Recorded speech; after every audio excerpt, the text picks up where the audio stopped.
Só eu conheço os planos que tenho para vocês: prosperidade e não desgraça, e um futuro cheio de esperança.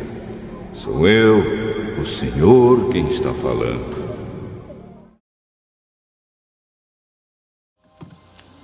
Hoje, estamos aqui reunidos para testemunharmos um momento histórico, vivido por poucos.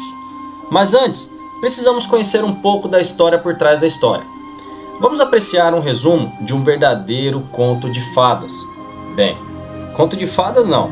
Fadas não existem. Aqui, o que for falado foi e é real. Sendo assim, vamos apreciar um resumo de um verdadeiro conto de bênçãos. De muitas bênçãos. Ao contrário do que muitos pensam, a história aqui começa com a donzela, a princesa, a mocinha da história. Enfim, tudo começou lá longe, na histórica e mais ocidental das cidades do Ceará.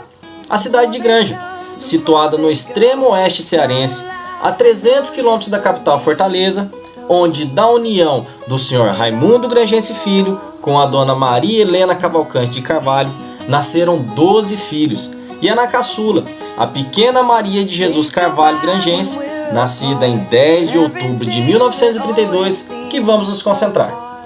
Por que o apelido de Dudu? É porque meu nome é Maria de Jesus, eu tinha sobrinha e ela queria chamar Maria de Jesus e ela não podia chamar, ela era criança, né? Não chamava Maria de Jesus, mas não acertava. Aí ela pôs o apelido de Dudu, abreviou, né? Aí de lá pra cá toda a família. Dudu cresceu, chegou a noivar, mas logo não deu certo e terminou. Passado mais um tempo, quando jovem, Dudu e sua mãe, Dona Maria Helena, conheceram uma moça chamada Lídia. Ela trabalhava na Missão Batista do Ceará, organização que cuidava de missionários americanos e que era situada em Granja na época. Logo, a moça ficou tão amiga de toda a família que ia almoçar todos os dias na casa deles. Isso porque, dizia ela, que não gostava da comida que os americanos comiam. Com o tempo, quase todos na casa se converteram, com exceção do pai de Dudu.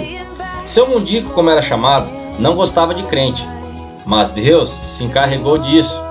Ficou uma irmã minha doente, não tinha hospital nem nada, era o médico em casa. E a família era quem ficava à noite, revezavam. Aí um dia a irmã dele falou assim: hoje eu vou ficar com a Lindaura, que era minha irmã, né? Aí minha mãe falou assim: não, você não vai, porque o Mundico, ele não gosta de você, ele não vai ficar bem você estar lá. E quando ela foi lá, ela falou assim: pode dormir, viu? Aquilo lá quebrantou o coração do meu pai e ele ficou tratando ela igual a mim, que eu era filha. Senhor Mundico, então, reconheceu a solidariedade e o amor ao próximo vindo de Lídia. E assim, não demorou muito e se converteu também. Lídia se comunicava por carta com o irmão caçula, o jovem...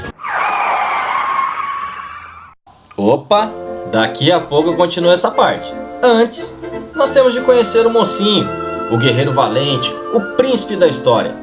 Mas, para isso, vamos voltar um pouquinho no tempo novamente e nos transportar para a cidade de Cantolé do Rocha, situada no extremo oeste do sertão paraibano, distante a pouco mais de 400 quilômetros da capital João Pessoa, onde da união do segundo casamento do senhor José Emídio de Souza com a dona Antônia Maria de Souza, nasceu Joel Emídio de Souza, o caçula de um total de 23 filhos, isso se contarmos os filhos de ambos os casamentos do senhor José.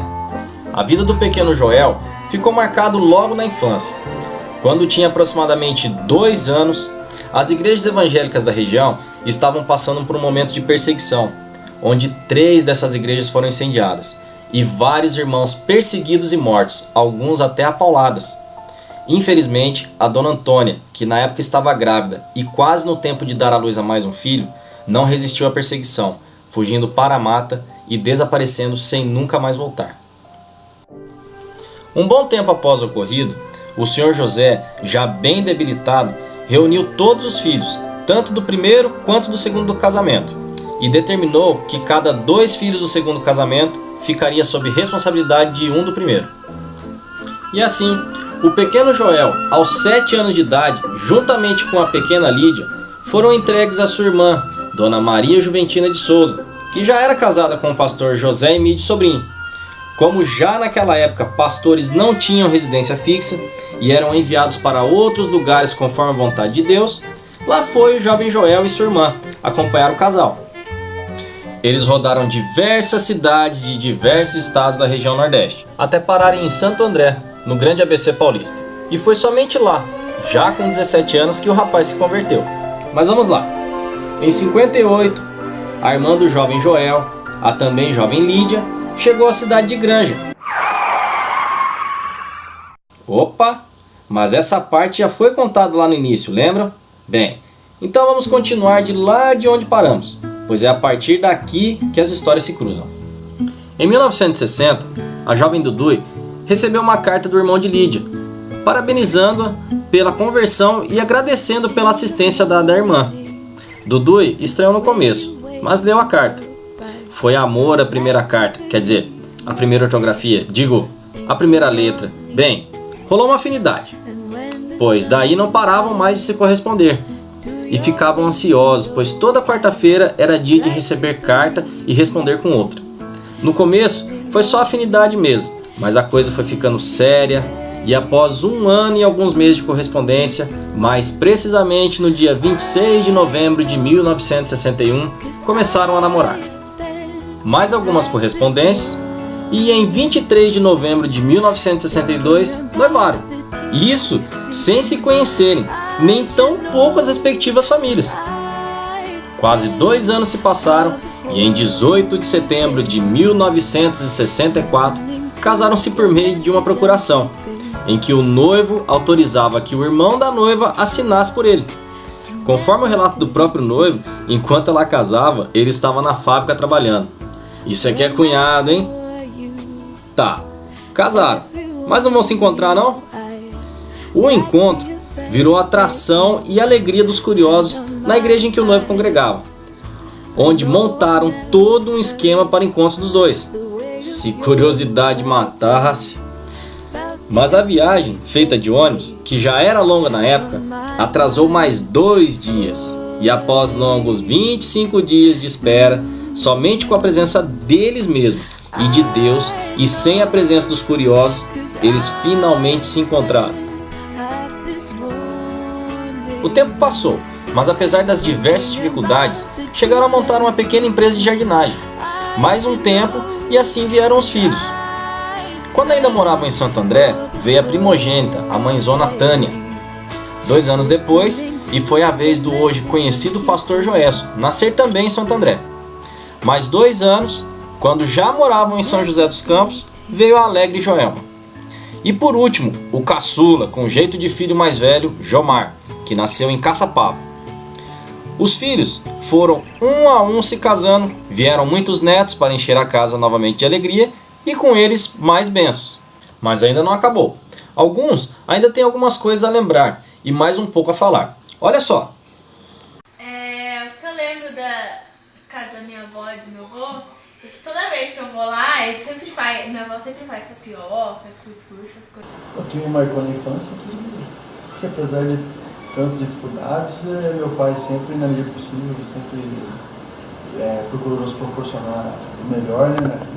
Eu lembro que eles sempre falavam isso pra gente, né? Que eles se lembravam da gente. Essa é uma coisa que provava isso, quando eles iam na cidade, eles às vezes compravam um pastel e traziam o pastel pra gente comer junto em casa. Eles não comiam só eles lá. O pastelzinho vinha murcho já, o saquinho cheio de óleo já até assim. Esponjinha, né?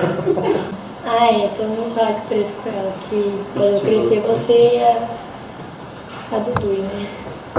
Minha mãe, tô preocupada até hoje, ela sempre gosta de saber tudo o que está acontecendo com a família, ela podendo ajudar um, ajudar o outro, né? Ela tem esse lado dela de tomar conta, de cuidar, de ajudar, né?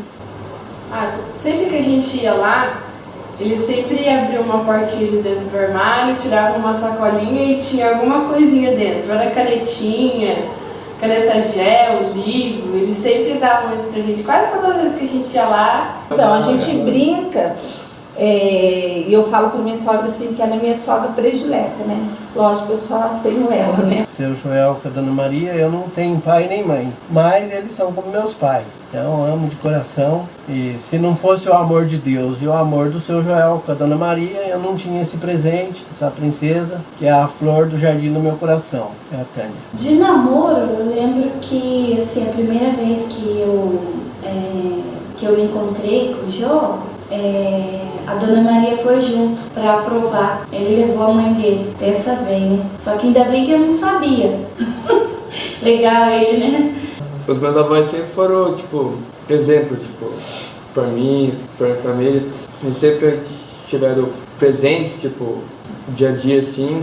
Não só, tipo, no social, assim, mas, tipo, igreja, etc. Todas as vezes eu sei que eles intercedem por cada um de nós, dos filhos, das famílias, né? Eu agradeço a Deus, louvo a Deus por mais esse ano de matrimônio, os dois, pelos 50 anos, pelas bodas de ouro. O que eu tenho que falar para eles é que eles são muito importantes na nossa vida, né? Tanto na minha vida quanto dos outros.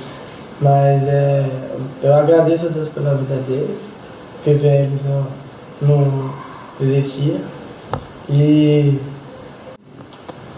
essa herança de mostrar o caminho da verdade para que eu pudesse estar nesse caminho, né?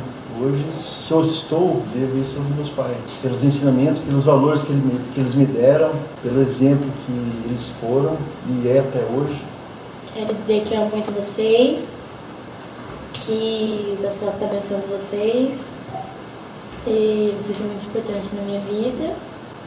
Parabéns por esses 50 anos de casado, que venha a ser 100, 150, se Deus permitir. Eu amo muito eles, parabéns. Tamo junto aí, salve nós. Tchau. Avó corintiana. Avó corintiana, verdade. Volta o banho de dois, ó. Volta o banho de dois. Então, vô e vó, eu também agradeço a Deus pela vida de vocês, pelo exemplo que vocês são, por serem os meus avós. A avó sempre comenta comigo que ela, todas as vezes que eu vou lá, ela fala pra mim: tô orando por você, tô orando por você, tô orando por você. Eu amo você. E isso, assim, demonstra pra mim um carinho muito grande que vocês têm, não só por mim, mas por todos nós. Eu louvo muito a Deus pela vida de vocês, pela fidelidade de vocês, pelo amor que a gente vê com vocês um com o outro, pelo carinho, cuidado que vocês tiveram na nossa vida durante todos esses anos, pelo exemplo que vocês são na igreja. Eu acho que a igreja inteira olha para vocês e reconhece realmente a presença de Deus na vida de vocês. Até hoje tem uma coisa que eu peço a Deus com sinceridade do meu coração. O que é? Que você não me dê, que ela morra antes de mim. Ela não quer ficar sem eu, né? Nós casamos da mulher. E eu diria a mesma coisa, né? Não sei como é que Deus vai resolver essa problemática. Amo de verdade, com sinceridade, e não tenho por que buscar outra mulher, né? Porque essa mulher foi aquela que Deus colocou ao meu lado. Então, com todos os meus defeitos, eu procuro desenvolver a minha vida em torno dela, né? Para ela, e sempre com ela, né? E louvo a Deus porque Deus tem nos dado essa vida. Né? Essa é a minha gratidão a Deus. Não mereço a mulher, os filhos, a família que Deus me deu. Seu Joel e Dona Dudu, acho que tudo o que eles lembraram e desejaram já dizem tudo por si só. Por isso, acho que posso dizer por todos nós aqui presentes: parabéns pelas bodas de ouro, que Deus continue os abençoando e que vocês continuem sempre assim, sendo um verdadeiro exemplo de união e de bênçãos na vida de todos ao redor de vocês, seja um familiar, parente, vizinho, irmão em Cristo ou apenas um conhecido. Parabéns!